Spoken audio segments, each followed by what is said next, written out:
SCP-008은 좀비 전염병이라는 펜네임을 가진 유클리드 등급의 SCP입니다.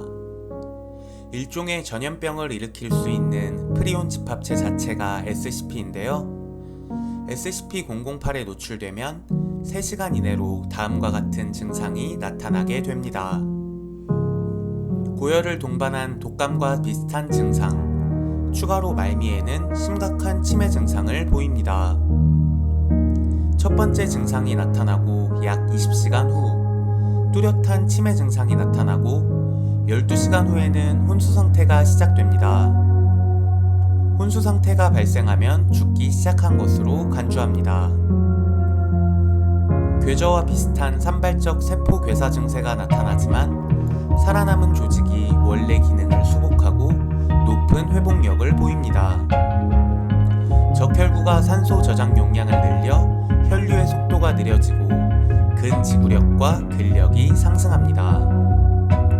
신경과 근육 체계가 몇 시간 동안 전체적인 기관 장애에 영향을 받지 않습니다. 대상이 영양 보급 없이 10년 이상 생존할 수 있을 정도로 물질 대사가 매우 낮은 수준으로 감소합니다. 총격, 관통상 같은 큰 부상을 무시할 수 있을 만큼 혈액의 점성이 높아집니다. 조건 행동, 운동 제어, 본능적인 행동 구성이 손상되고 인지 능력이 심각하게 저하되며 불규칙해집니다.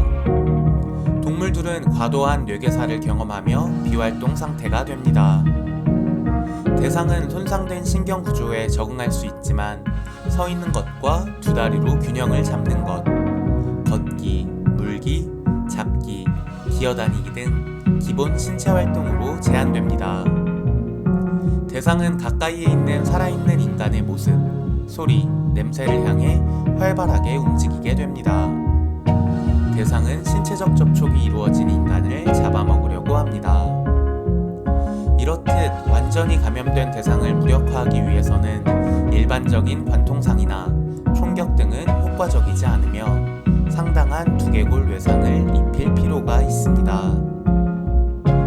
과학자들은 이러한 복잡한 변종이 일반적인 생태계에서 보이지 않는 것을 보면 SCP-008이 자연적으로 발생한 것이 아니라고 보고 있습니다. 국가나 정부기관에서 인위적으로 만들었다고 추측하고 있으며 정확한 진원지는 알려진 바가 없다고 합니다. 다만 치료법이 전혀 없는 것은 아닙니다. 일반적인 치료법은 밝혀진 바가 없으나 펜네임 만병통치약 SCP-500으로 심지어 후기 단계에서도 SCP-008을 치료할 수 있다는 것이 밝혀졌습니다.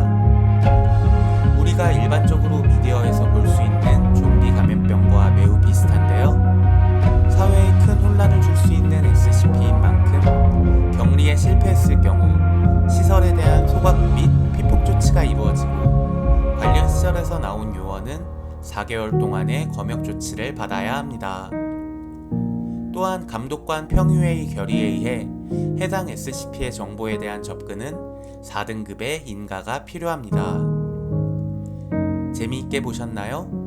더 많은 SCP에 대한 흥미로운 정보들을 알고 싶다면 구독, 좋아요 부탁드립니다. 감사합니다.